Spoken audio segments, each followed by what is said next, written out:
Галия на 29-й неделе беременности.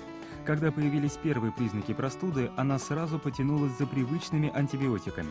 Муж вовремя ее остановил и предложил сначала проконсультироваться с врачом, чтобы случайно не навредить будущему ребенку. Не занимайтесь самолечением во время беременности.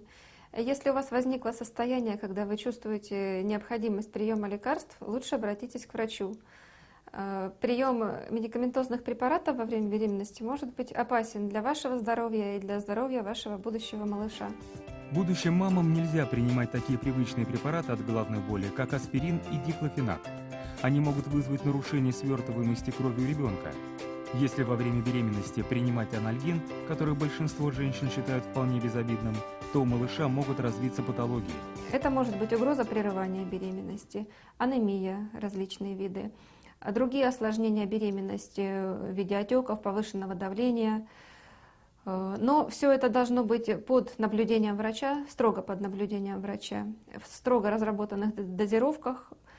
И ни в коем случае эти препараты не должны назначаться самостоятельно и также не должны отменяться самостоятельно. Если во время вынашивания малыша вы простудились, не стоит прибегать к народным методам лечения. Так же, как и химические препараты, натуральные средства могут навредить здоровью будущего ребенка. Многие женщины при лечении простудных заболеваний используют различные гомеопатические средства. Они практически не имеют противопоказаний или побочных действий, но все же перед применением обязательно проконсультируйтесь с врачом. Чтобы не простужаться, я пью витамины, в которые входят все компоненты для того, чтобы не заболеть.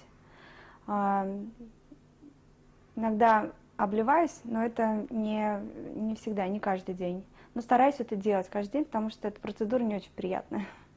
Частая проблема во время беременности – повышенное или пониженное давление. За его изменениями необходимо постоянно следить и консультироваться с врачом. Давление измеряют в тот момент, когда человек себя чувствует хорошо. Оно и будет его индивидуальной нормой. Обратитесь к врачу, если показатели отклонились от нормы больше, чем на 20 единиц. Например, 90 на 60 – ваше нормальное давление, значит 110 на 80 – это уже повышенное, а 70 на 40 – пониженное. Измерять его нужно каждую неделю. Оно определяется специальным аппаратом-тонометром. Он обязательно должен быть у вас дома. Существует два вида тонометров. Тонометры электронные и обычный тонометр. В домашних условиях лучше использовать электронный тонометр. Он более удобен. Соблюдайте предписанный график посещения женской консультации, даже если чувствуете себя вполне здоровой.